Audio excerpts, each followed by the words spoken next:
بسم اللہ الرحمن الرحیم۔ امام بخاری ریسرچ اکیڈمی سے شائع ہونے والے ہفت روزہ میگزین الجمعہ 11 صفر 1446 ہجری مطابق 16 اگست 2024 کے مضامین کی ریکارڈنگ پیش خدمت ہے۔ الحمدللہ رب العالمین وبہ نستعین، اما بعد۔ خوشحالی اور بدحالی، کب عذاب اور کب نعمت۔ مضمون نگار مولانا محمد فرید حبیب ندوی۔ اللہ تعالیٰ اس کائنات کا نظام امتحان اور آزمائش کے اصول پر چلا رہا ہے۔ ہم اپنی زندگی کے ایک ایک لمحے میں آزمائش سے گزر رہے ہیں۔ یہ آزمائش اچھے حالات کے ذریعے بھی ہو سکتی ہے اور برے حالات کے ذریعے بھی۔ قرآن سے معلوم ہوتا ہے کہ خوشحالی اور بدحالی دونوں حالتیں انسان کو آزمانے کے لیے ہوتی ہیں۔ اللہ پاک فرماتا ہے کہ ہر جان کو موت کا مزہ چکھنا ہے اور ہم تم کو بری حالت اور اچھی حالت سے آزماتے ہیں پرکھنے کے لیے، اور تم سب ہماری طرف لوٹا کر لائے جاؤ گے۔ سورہ انبیاء آیت نمبر 35۔ قرآن میں جگہ ہے کہ ہم نے جس بستی میں بھی کوئی نبی بھیجا اس کے رہنے والوں کو ہم نے سختی اور تکلیف میں مبتلا کیا تاکہ وہ گڑ گڑائیں، پھر ہم نے دکھ کو سکھ سے بدل دیا یہاں تک کہ انہیں خوب ترقی ہوئی اور وہ پھل پھول گئے۔ سورہ اعراف آیت نمبر 94 اور 95۔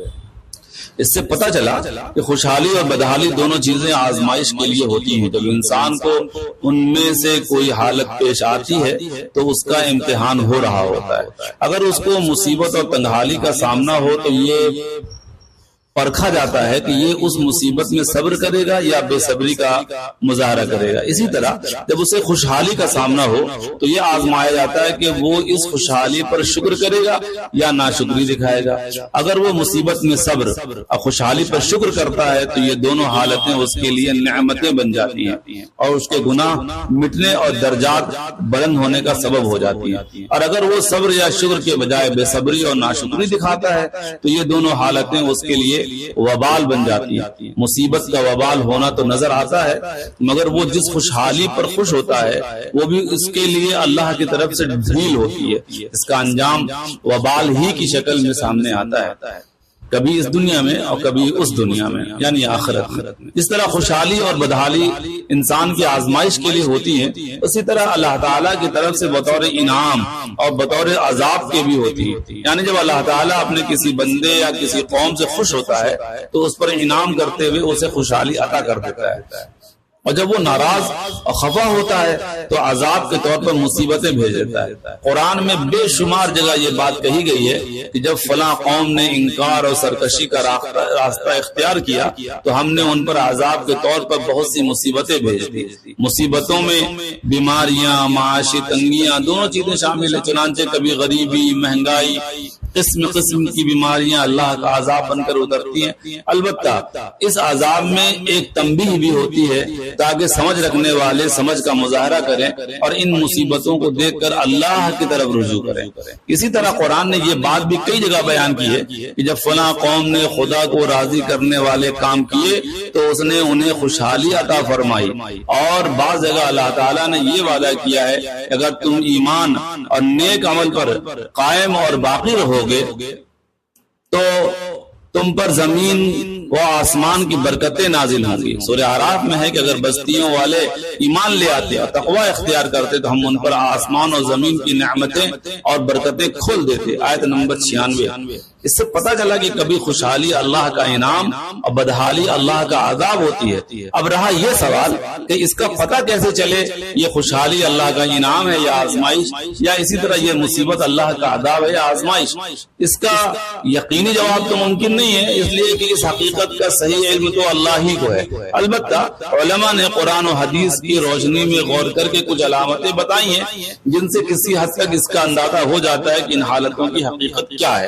اس سلسلے میں جو باتیں کہی گئی ہیں ان کا خلاصہ یہ ہے کہ اگر کوئی شخص یا قوم اللہ کے ساتھ کفر و شرک اور اس کی نافرمانی میں مبتلا ہے، اس کے باوجود اس پر خوشحالی آئی ہے تو اس میں خطرے کی بات ہے، کہیں اللہ کی طرف سے ڈھیل نہ ہو۔ اسی طرح اگر کوئی شخص یا قوم نافرمان اور حرام کاری میں مبتلا ہے اور اس پر مصیبتیں آئی ہوئی ہیں تو زیادہ امکان اسی بات کا کہ یہ مصیبتیں اللہ کا عذاب ہو سکتی ہیں۔ اس کے برعکس اگر کوئی قوم یا کوئی شخص اللہ کو راضی کرنے والے کاموں میں لگا ہوا ہے اور اس پر اچھے حالات اور خوشحالی آئی ہوئی ہے تو امید کی جا سکتی ہے کہ یہ اللہ کا انعام ہے، اس پر اللہ کا اور زیادہ شکر ادا کرنا چاہیے۔ اسی طرح اگر کوئی شخص یا قوم اللہ کی کسی نافرمانی اور حرام میں ملبس نہیں ہے پھر بھی اس پر برے حالات اور مصیبتیں آئی ہیں تو یہ امید ہے کہ یہ مصیبتیں عذاب کے طور پر نہیں بلکہ شاید اللہ نے اس شخص کے گناہ مٹانے اور درجات بلند کرنے کے لیے اسے ان مصیبتوں کے ذریعے آزمائش میں ڈالا ہے۔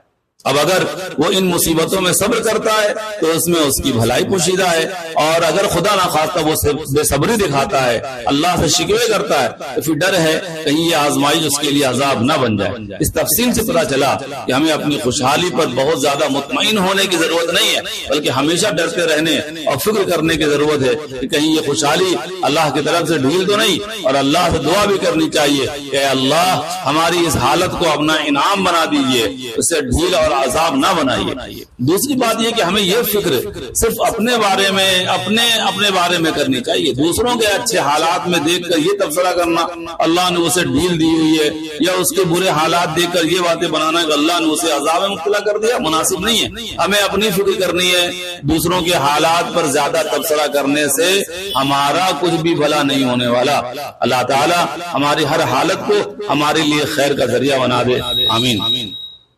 سلسلہ درس حدیث قسط نمبر 31 زبان کی آفتیں، مضمون نگار ابو طلحہ بنارسی ندوی مظاہری۔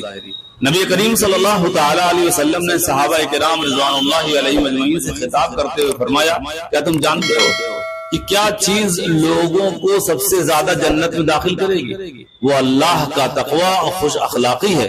اور کیا تمہیں معلوم ہے سب سے زیادہ کیا چیز لوگوں کو جہنم میں پہنچائے گی؟ وہ دو درمیانی چیزیں یعنی منہ اور شرمگاہ ہے۔ ترمذی اور مشکاۃ دونوں میں یہ حدیث موجود ہے۔ زبان اللہ تعالیٰ کی عظیم نعمتوں میں سے ایک نعمت ہے۔ یہ اگرچہ اپنے حجم یعنی سائز میں تو چھوٹی ہے لیکن ایمان اور کفر، نیکی اور گناہ دونوں کا اظہار زبان ہی کے ذریعے سے ہوتا ہے۔ زبان کے شر سے وہی شخص محفوظ رہ سکتا ہے جو اسے شریعت کے مطابق چلائے اور سنت کی زنجیریں ڈال رکھے۔ اسے صرف اسی وقت آزاد کرے جب کوئی ایسی بات کرنی ہو جو دین اور دنیا کے لیے مفید ہو، اور اسے ہر ایسی بات سے روکے جس کی وجہ سے برائی کا خدشہ ہو۔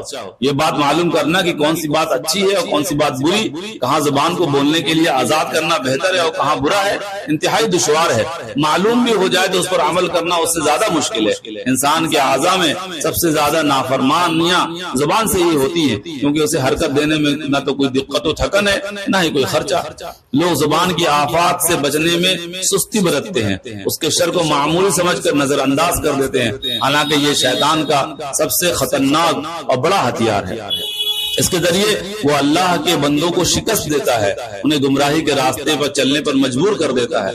اب ظاہر ہے کہ زبان کے ذریعے جو گناہ ہوتے ہیں یا گناہ کے ہونے کا ذریعہ بنتے ہیں وہ بے شمار ہیں، سب کو شمار کرنا تو بڑا مشکل ہے۔ البتہ امام غزالی رحمۃ اللہ تعالی علیہ نے اپنی کتاب احیاء العلوم میں کچھ زبانی گناہوں کا ذکر کیا ہے جن میں انسان زبان کے ذریعے مبتلا ہو جاتا ہے، یعنی گناہ میں مبتلا ہو جاتا ہے۔ وہ یہ ہیں: نمبر 1 بے ضرورت بولنا، نمبر 2 ضرورت سے زیادہ بولنا، نمبر 3 حرام چیزوں کا ذکر کرنا جیسے فلم، فحش مواد یا فاسق اور گنہگار لوگوں کی زندگی سے متاثر ہو کر ان کے سلسلے میں گفتگو کرنا، نمبر 4 جھگڑا کرنا، نمبر 5 گالم گلوچ کرنا، نمبر 6 باتوں کو لچھے دار بنانے کے لیے سچ جھوٹ کی ملاوٹ کرنا، نمبر 7 دوسرے کو برا بھلا کہنا، نمبر 8 ناجائز مذاق کرنا، نمبر 9 گندے گھٹیا اور فحش گانے یا اشعار پڑھنا، نمبر 10 دوسرے کا حقارت کے ساتھ مذاق بنانا، نمبر 11 کسی کا راز ظاہر کرنا، نمبر 12 جھوٹا وعدہ کرنا، نمبر 13 جھوٹ بولنا، نمبر 14 کسی کی پیٹھ پیچھے برائی کرنا، نمبر 15 چغلی کھانا، نمبر 16 دوغلی باتیں کرنا، نمبر 17 چمچا گیری میں غیر مستحق کی تعریف کرنا، نمبر 18 اپنی غلطیوں پر پردہ ڈالنے کے لیے بحث کرنا وغیرہ وغیرہ۔ یہ سب گناہ ایسے ہیں جو عموماً زبان ہی کی بے احتیاطی کی وجہ سے پیش آتے ہیں۔ اللہ پاک ہم سب کی حفاظت فرمائے اور زبان کے درست استعمال کی توفیق عطا فرمائے، آمین۔ قیامت کا پہلا مقدمہ مولانا محمد خالد ضیاء صدیقی ندوی، اللہ کے رسول صلی اللہ علیہ وسلم نے ایک حدیث میں ارشاد فرمایا کہ قیامت کے دن جن دو آدمیوں کا مقدمہ سب سے پہلے پیش ہوگا وہ پڑوسی ہوں گے۔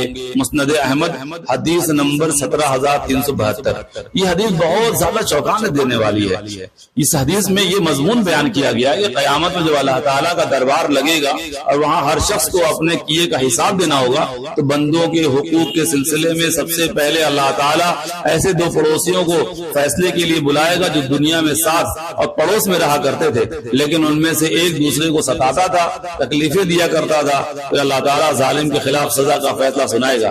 کس قدر عبرت کا مقام ہے کہ جس دین نے اپنے ماننے والوں کو پڑوسیوں کے حقوق ادا کرنے کی سب سے زیادہ تاکید کی ہے، اس کے ماننے والے اس اہم تعلیم کو سب سے زیادہ فراموش کیے بیٹھے ہیں۔ اس مذہب نے اپنے ماننے والوں کو یہ تعلیم دی ہو کہ اگر پڑوسی بیمار ہو جائے تو اس کی بیماری پرسی کرو، اس کا انتقال ہو جائے تو اس کی جنازے میں شرکت کرو، وہ ادھار مانگے تو اس کو قرض دو، اس کے پاس کپڑے نہ ہو تو اس کو کپڑے پہناؤ، اگر کوئی خوشی اس کو حاصل ہو تو اس کو مبارکباد دو، وہ کسی مصیبت کا شکار ہو جائے تو اس کو تسلی دو۔ جب اپنا مکان بناؤ تو اس کے مکان سے اونچا نہ کرو تاکہ وہ ہوا سے محروم نہ رہے۔ جب چولہا جلاؤ تو اپنے چولہے کے دھوئیں سے اس کو اس ایذا اور تکلیف نہ پہنچاؤ، یعنی اس بات کا اہتمام کرو کہ ہانڈی کی مہک اس کے گھر تک نہ جائے، مگر یہ کہ اس کے برتن میں کچھ ڈال دو، یعنی اچھی چیز کی خوشبو سے وہ للچائے نہیں، اسے بھی کچھ دے دو تاکہ اسے اپنی ناداری اور غربت پر افسوس نہ ہو۔ اگر کوئی پھل خریدو تو اس کو بھی اس میں سے کچھ ہدیہ دو، ورنہ چپکے سے لے جاؤ۔ شعب الایمان حدیث نمبر 3136۔ ذرا غور کیجئے کہ جس دین نے اپنے ماننے والوں کو ایسی اعلیٰ اخلاقی تعلیم دی ہو، اس کے ماننے والے کیسے اپنے پڑوسیوں کو تکلیف دے سکتے ہیں؟ کیسے وہ اپنے گھر کا کوڑا ان کے گھر کے سامنے ڈال سکتے ہیں؟ کیسے اپنے جانور ان کے دروازے کے سامنے باندھ سکتے ہیں؟ کیسے وہ اپنے گھر کے سامنے شدید قسم کا دھواں اس طرح لگا سکتے ہیں کہ ان کے بیمار پڑوسیوں کو اذیت پہنچے؟ کیسے وہ اپنا گھر اس طرح تعمیر کر سکتے ہیں کہ پڑوسی کے گھر میں روشنی اور ہوا جانے کا راستہ ہی بند ہو جائے؟ اس لیے ہمیں چاہیے کہ ہم اپنے پڑوسیوں کے ساتھ اچھا سلوک کریں، چاہے وہ مسلم ہو یا غیر مسلم ہو، ان کا تعاون کریں، ان کو ستانے سے بچیں۔ وہ اگر ہمیں تکلیف دیں تب بھی ہم صبر سے کام لیں اور اللہ سے ثواب کی امید رکھیں، تاکہ کل قیامت کے دن جب ہمارا اور ان کا مقدمہ قائم ہو تو اس میں ہمیں کامیابی ملے اور ہم سرخرو ہو کر اپنی جنت میں چلے جائیں۔ اللہ پاک ہم سب کو توفیق عمل سے نوازے، آمین۔ مسائل: امام کے قرات کے وقت مقتدی تاخیر سے آئے تو کیا وہ ثنا پڑھے؟ جواب: اگر امام جہری قرات کر رہا ہے تو اس وقت مقتدی کو نیت باندھ کر خاموش کھڑا ہو جانا چاہیے، ثنا نہیں پڑھنی چاہیے۔ اور اگر امام نے ابھی قرات شروع نہیں کی ہے یا امام سری قرات یعنی آہستہ پڑھ رہے ہیں تو ثنا پڑھ لینی چاہیے۔